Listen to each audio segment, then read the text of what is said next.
Hello everyone, my name is Mara, and today's case is about Tera Smith, who was 16 years old when she was last seen in Redding, California in August of 1998. And just a quick reminder that I always try to do the best research and get the most accurate information I can for every single case that I cover. But with that being said, let's go ahead and get into today's case. Tera Lynn Smith was born on January 6th of 1982 to Terry and Marilyn Smith. She was the oldest of 4 siblings. Tera loved horses, basketball, and nature. And her freshman year of high school, she was homecoming queen and arm wrestling champ. Tera was a very talented writer who loved poetry and had a deep spiritual side. She worked and helped out at their family business, the Oasis Fun Center in nearby Shasta Lake. Overall, she was said to be a typical teenager who had some troubles in life, but nothing that would ever lead her to run away. In 1998, Tera was a junior at Central Valley High School, and she did have a boyfriend. His name is Troy Zink, and he was her former Taekwondo instructor. He was 29 years old and married with a young son at the time of their relationship. Troy had also been charged with spousal abuse in 1993 and spent a year in jail. And I just need to add that it gives me the absolute creeps that a 29-year-old man was dating a 16-year-old girl. I have seen a lot of people that have had a similar opinion about this. But during the day of August 22nd of 1998, Tera and her mom, Marilyn, had spent most of the day together running errands. After they were done, she dropped Tera back off at home and headed to work. On this particular evening, Tera was grounded and was not allowed to go out at all before she was scheduled to work that evening. Tera told her sister that she was going to go for a jog. This was said to be between 5 and 7 p.m.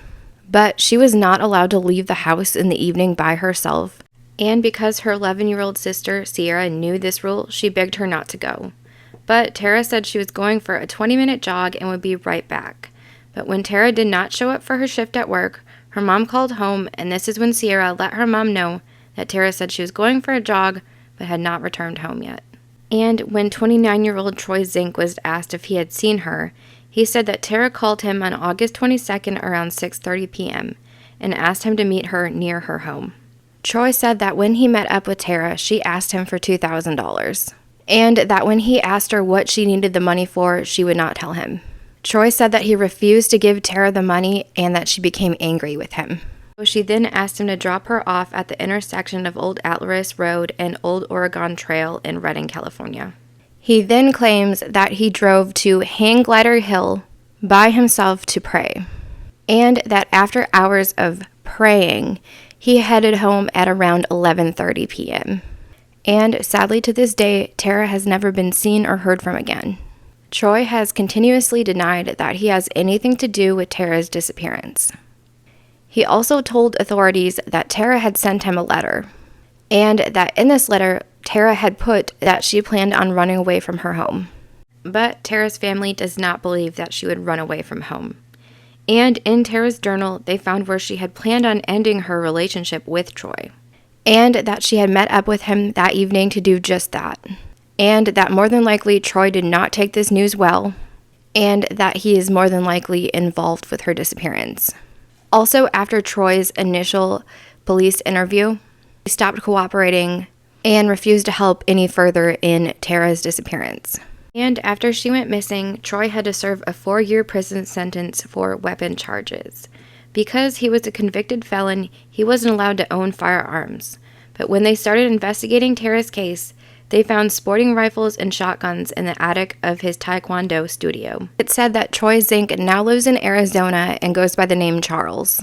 On the evening of her disappearance, there was an unconfirmed sighting of Tera in Redding, California. A witness said that a woman matching Tera's description was spotted inside a full-size dark blue pickup truck with mag wheels and a yellow tailgate.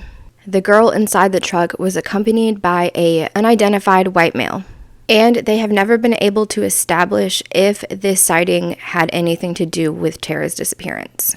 But to this day, no arrests have been made in connection with Tera's disappearance, and Tera's case remains unsolved. In my own opinion, I do believe that Troy looks very guilty. I mean, mainly I don't like the idea of a 29-year-old man or even woman, anybody that is 29 years old has no business being with a 16-year-old. Also, that he was the last one that was known to be with her makes him look very suspicious. And I think that the alibi that he used, that he went to go pray, just definitely makes him sound like he's trying to make himself look like a good guy. And it's crazy to me that he hasn't been charged, or if there are other people or someone else that's responsible, that they haven't been charged in this case either. But I want to hear your opinion. What do you think happened to Tera Smith? And if you have any details or know anything, please reach out to the authorities. I will leave all the phone numbers down below. But thank you so much for watching today's video. I hope you'll comment, subscribe, and I will see you all next time. Bye. 16-year-old Tera Lynn Smith was last seen on August 22nd of 1998. She went missing from Redding, California.